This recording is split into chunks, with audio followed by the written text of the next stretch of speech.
নমস্কার, বৈচিত্র্যের বৈচিত্র্যময় জগতে আপনাদের স্বাগত জানাই। আজ রবিবাসরীয় দুপুরে আপনারা শুনতে চলেছেন আবারও একটি মজাদার গল্প, শরদিন্দু বন্দ্যোপাধ্যায়ের কলমে। কিন্তু এবার ব্যোমকেশ নয়, শরদিন্দু বন্দ্যোপাধ্যায়ের লেখা একটি ছোট মজাদার গল্প, স্বামী চপেটানন্দ।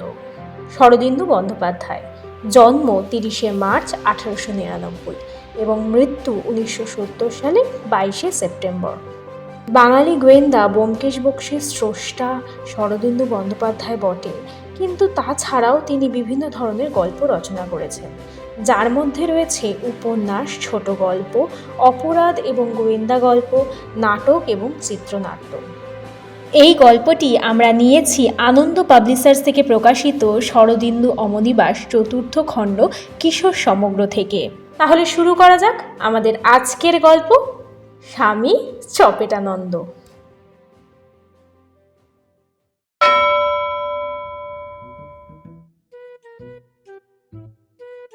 নেপাল চন্দ্র ওরফে জেনারেল ন্যাপলার সঙ্গে বোধহয় তোমাদের পরিচয় হয়েছে। একবার সে বুদ্ধি খাটিয়ে মিশন স্কুলের গুন্ডা ছেলেদের কেমন জব্দ করেছিল সে গল্প হয়তো পড়ে থাকবে। নেপাল ছেলেটি দেখতে রোগা পটকা বটে, আর বয়সও খুব কম, কিন্তু তার মাথায় এত রকম বুদ্ধি আসে যে কেউ তাকে ঘাঁটাতে সাহস করে না। বাংলার মাস্টার বলাই বাবু তার মাথায় গাঁটটা মেরে ভারী বিপদে পড়েছিলেন। সেই থেকে কোনো মাস্টার তার গায়ে হাত তুলতেন না। নেপাল পড়াশোনায় ভালোই ছিল, কিন্তু পরীক্ষার সময় কান্না ভয় হয়। বিশেষত বলাইবাবু ওত পেতে আছেন, একটু সুবিধা পেলেই তাকে ফেল করিয়ে দেবেন। বলাইবাবুর ভয়ে নেপাল ভীষণ মনোযোগ দিয়ে বাংলা পড়ছে, কিন্তু তবু প্রাণে শান্তি নেই। কি জানি কি হয়। সেদিন বাংলার পরীক্ষা। ভোরবেলা উঠেই নেপাল সজোরে পড়া মুখস্থ করতে আরম্ভ করে দিয়েছে। এমন সময় তার বন্ধু সুধা এসে হাজির। সুধা বললে, কিরে, আজও পড়া মুখস্থ করছিস? নেপাল বললে, হ্যাঁ ভাই, আজ যে বাংলা পরীক্ষা। সুধা বললে, বাংলা পরীক্ষায় এত ভয় কিসের?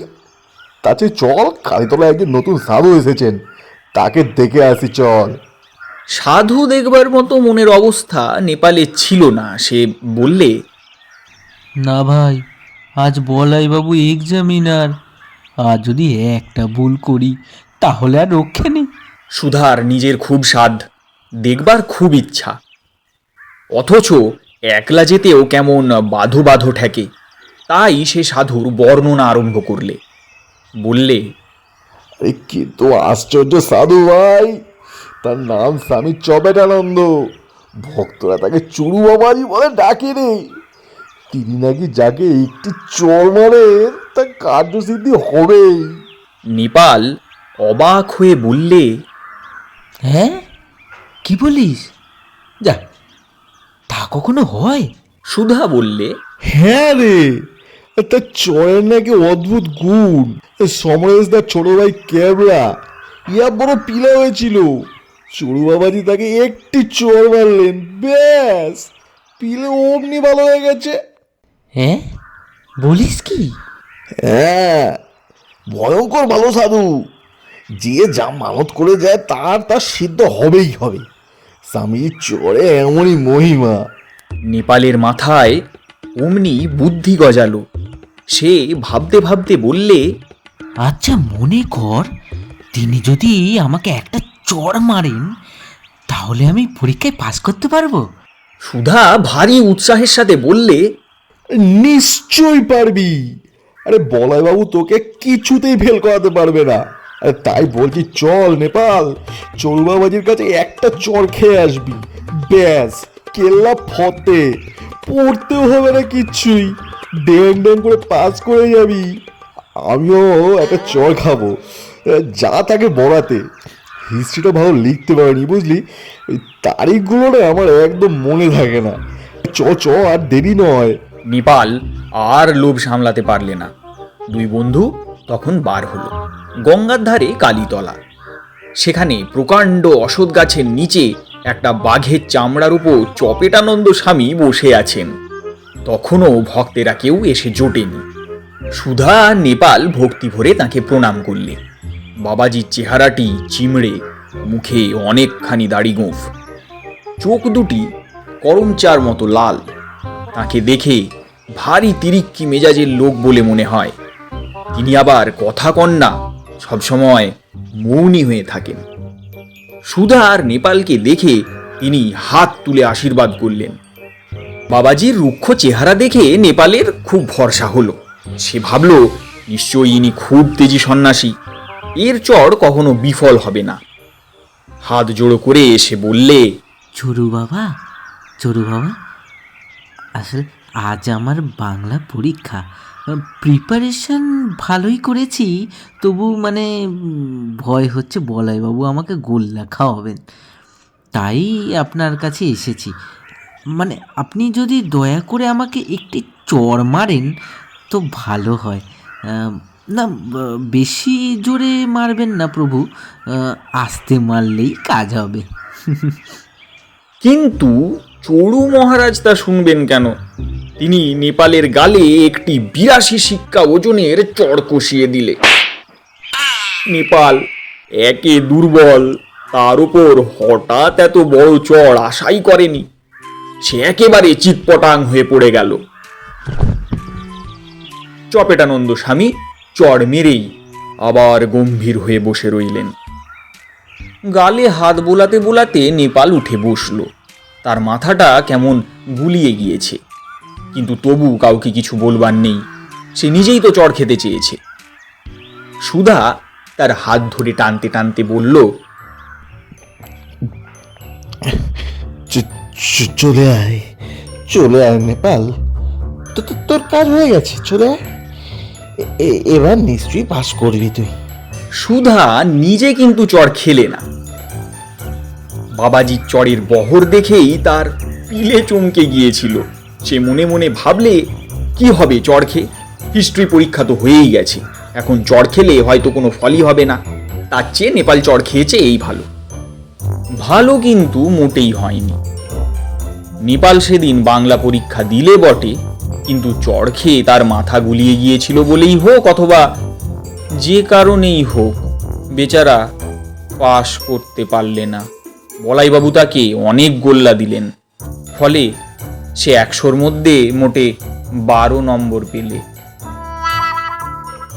এদিকে কি করে জানি না স্বামী চপেটানন্দর কাছে চড় খাওয়ার খবরটা স্কুলে রাষ্ট্র হয়ে গেল। সবাই নেপালকে ঠাট্টা করতে আরম্ভ করলে। কেউ বললে, কি রে, চর খেয়েও তুমি পাস করতে পারলি না? কেউ বললে, আর একটা চড়কে আয়, তাহলে তোর মাথায় বুদ্ধি গজাবে। গিরিন বললে, এই নেপলা, আমি একটা হনুমান বসেছি বুঝলি তো, তুই তার সঙ্গে বন্ধুত্ব কর, তাহলে দেখবি তোর বুদ্ধিটা বেশ খুলবে। এতদিন বুদ্ধির জন্য সবাই নেপালকে বেশ ভয় করত, তাই এখন বোকা বলার সুযোগ পেয়ে সকলেই মনের আনন্দে তাকে খ্যাপাতে শুরু করলে। নেপালের মনের অবস্থা সহজেই বোঝা যায়। সে ভারী মুষড়ে পড়ল। চড়ু বাবাজি যে একটা ভণ্ড সন্ন্যাসী তাতে আর সন্দেহ রইল না। যদি সত্যিকারের সাধুই হবে তাহলে সে ফেল করলে কেন? কয়েকদিন কাটল। তারপর একদিন সন্ধ্যাবেলায় সুধার সঙ্গে নেপালের দেখা। নেপাল মুখ ফিরিয়ে চলে যাচ্ছিল। সুধা অনেক খোশামদ করে তার সঙ্গে ভাব করলে। নেপাল বললে, এই তুই যত নষ্টের গোড়া। অনুতপ্ত সুধা বললে, আমি তো ভাই জানতাম না, তাই এখন আর রাগ করে কি লাভ বল? যা হবার তো হয়েই গেছে, তার চেয়ে আয় ওই ভণ্ড বাবাজিটাকে জব্দ করি। চড়ু বাবাজিকে জব্দ করার মতলব নেপালের মাথায় অনেক দিন থেকেই ঘুরছিল, কিন্তু সে কোনো উপায় ঠিক করতে পারছিল না।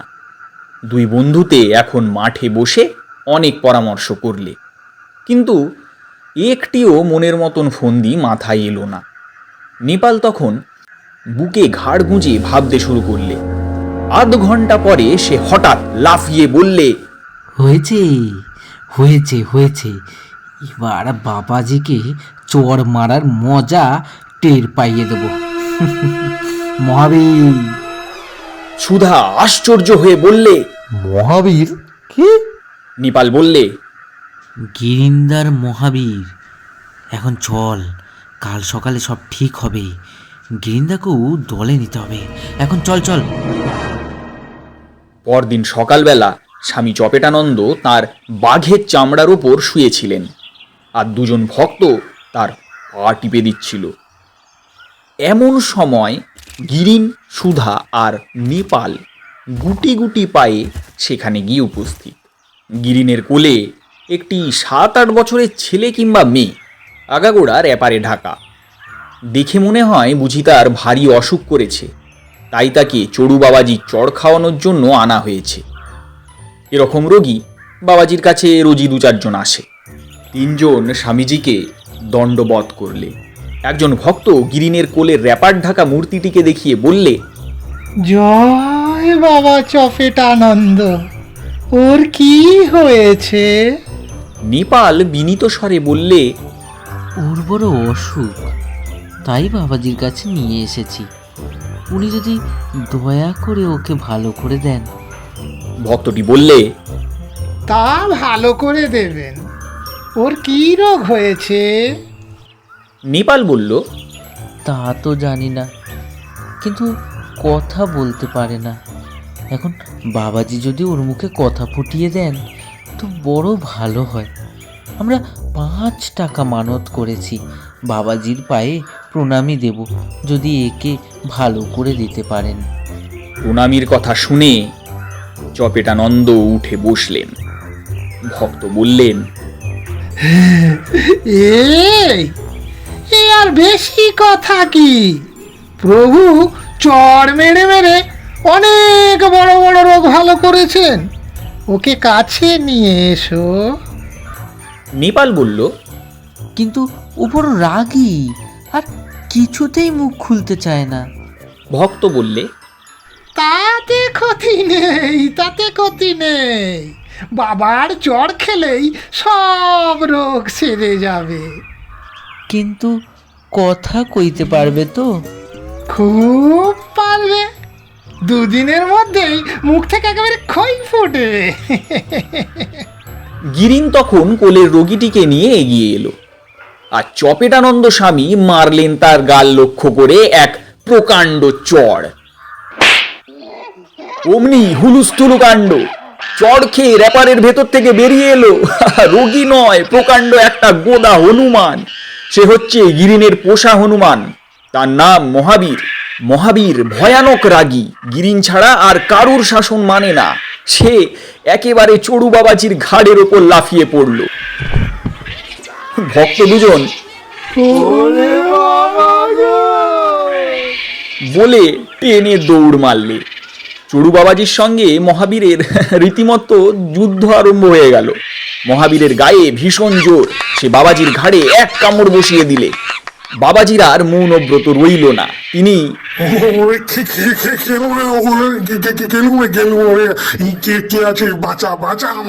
মহাবীর কিন্তু ছাড়ে না। সে একে হনুমান, তার উপর আবার চড় খেয়ে বেজায় চড়ে গিয়েছিল।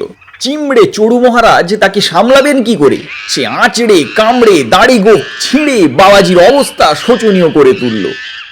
নেপাল, গিরিন আর সুধা দাঁড়িয়ে মজা দেখতে লাগলো। আরো অনেক লোক জুটে গেল সঙ্গে সঙ্গে। নেপাল মাঝে মাঝে বলতে লাগলো, হায় হায় হায় গো, প্রভু মহাবীরের মুখে কথা ফোটাতে পারলেন না। চড়ু বাবার এত গুণ শুনে আমি আসলাম তার কাছে, কিন্তু আমার মহাবীরের মুখে বাবা কথা ফোটাতে পারলেন না গো। হায় হায় হায়। প্রভুর তখন প্রাণষ্ঠাগত হয়ে এসেছে। তিনি আর কি করেন, শেষে দৌড় দিয়ে গঙ্গায় দিলেন এক লাফ। মহাবীর তীরে দাঁড়িয়ে তাকে মুখ ভ্যাংচাতে লাগলো। চপেটানন্দ স্বামী সেই যে সাঁতার কেটে গঙ্গা পার হয়ে পালালেন, আর ফিরে এলেন না। তিনি যে সত্যিকারের সাধু নন, একজন ভণ্ড তপস্বী, তা শহরের লোকও ক্রমে বুঝতে পারলে। কারণ দেখা গেল, তিনি যাদের চড় মেরেছিলেন তারা কেউ সিদ্ধি লাভ করেনি। ফেল হওয়ার দুঃখ নেপালের একেবারে যায়নি বটে, কিন্তু সে যে প্রতিশোধ নিতে পেরেছে এই আনন্দেই সে বিভোর হয়ে আছে। স্কুলের ছেলেরাও আর তাকে কেউ ঠাট্টা করে না। এতক্ষণ আপনারা শুনছিলেন শরদিন্দু বন্দ্যোপাধ্যায়ের লেখা স্বামী চপেটানন্দ।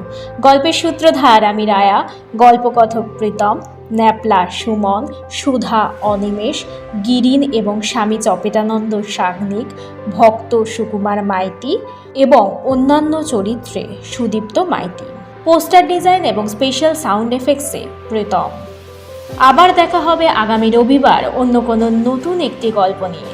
ততক্ষণ পর্যন্ত আপনারা আমাদের চ্যানেলটিকে সাবস্ক্রাইব করে আমাদের পাশে থাকুন আর এইভাবেই ভালোবাসা দিতে থাকুন আর শুনতে থাকুন বৈচিত্র্য গপ্পবুক।